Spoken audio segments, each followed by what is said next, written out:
My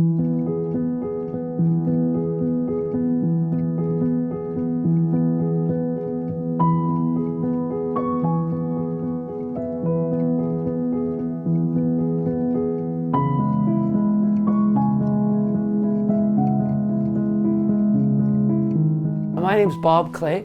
I live in the Kispiox Valley in northern British Columbia. I've been here for 43 years. What drew me here was steelhead fishing. I learned to fish on the Bow River in Calgary. And I came up here and did a few trips and decided I want to move here. Of course, I was crazy about fishing, and I had to do what I had to do to live here, so I did carpentry, eventually got into fish guiding, and then into rod building. And so that's where I am today. So what this whole video series is about is building a bamboo fly rod. And we're going to try to take it through you step by step. Now, bamboo fly rod, you're going to say, well, isn't that an antiquated material? Well, it sort of is. If you look at the history of it, before they had bamboo rods, they had solid wood rods, and they were very heavy and very slow. Greenheart was the strongest wood. At that particular time, they had lancewood as well.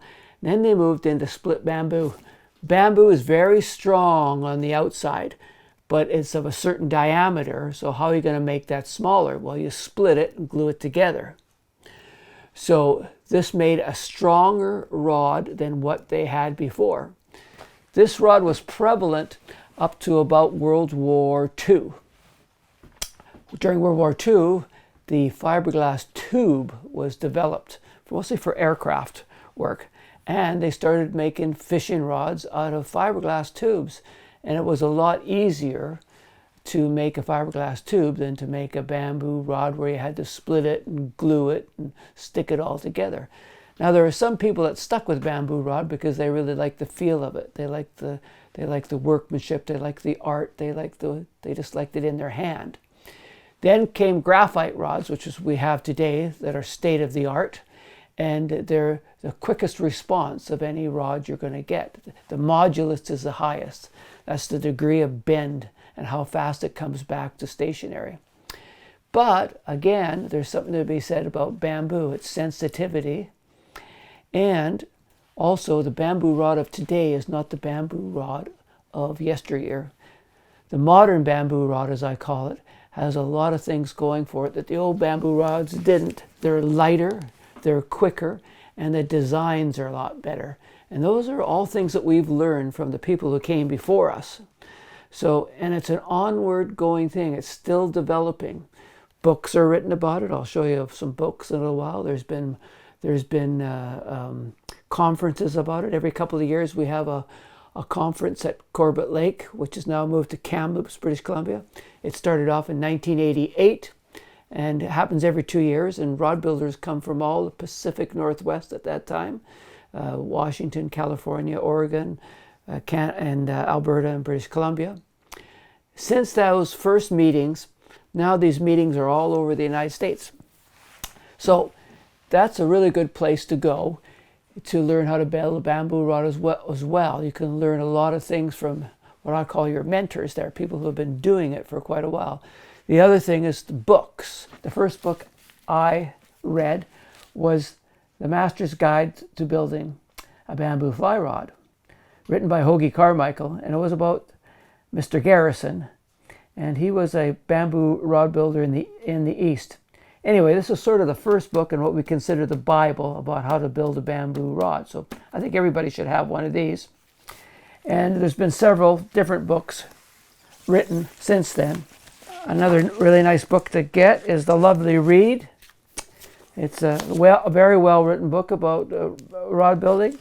Then The Fundamentals of Bamboo Rod Building, another how-to book. So those books are all how-to. And then another interesting book is Ray Gould's book about tapers.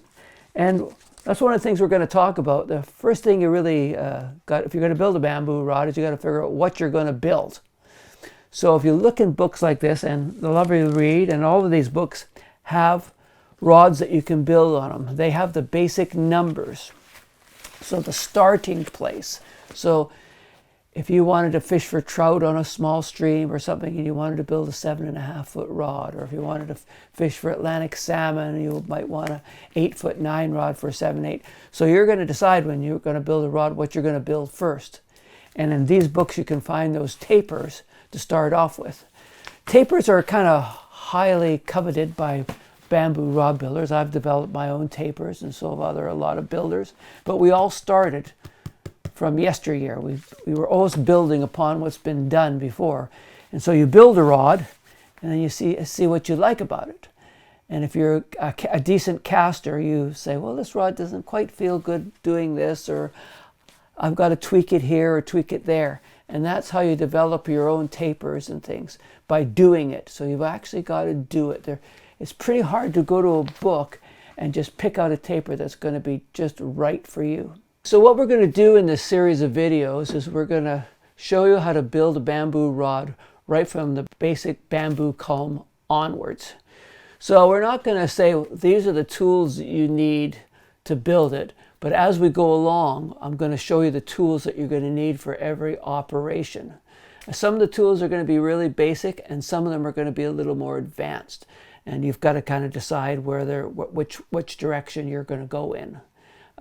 I've seen some rods built with basically, no power tools, and other people build them with all power tools. So you can do it in a variety of different ways.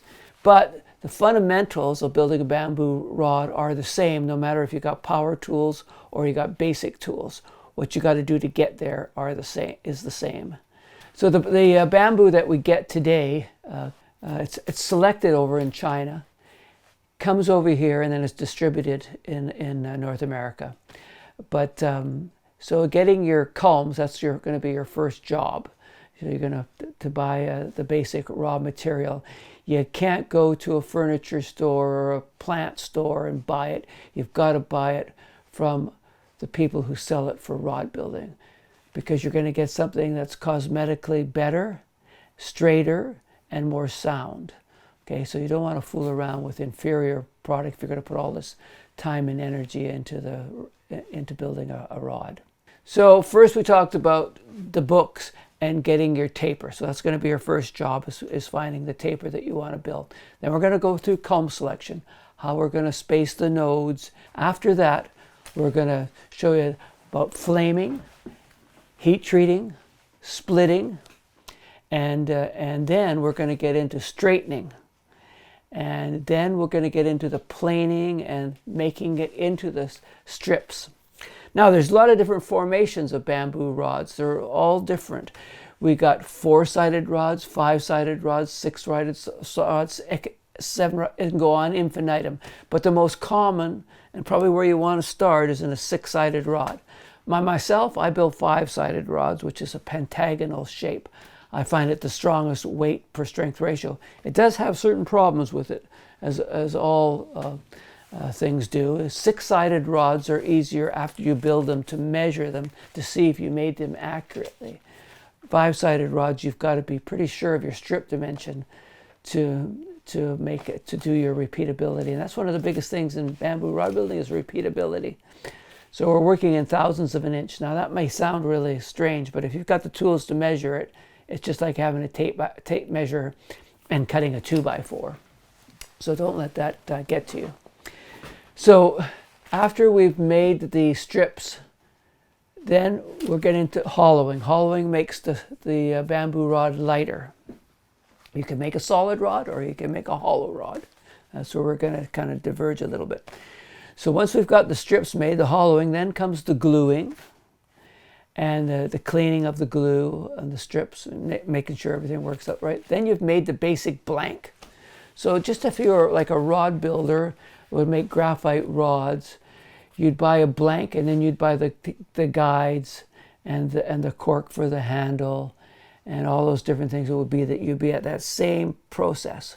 So that's where it kind of is different from making a graphite rod.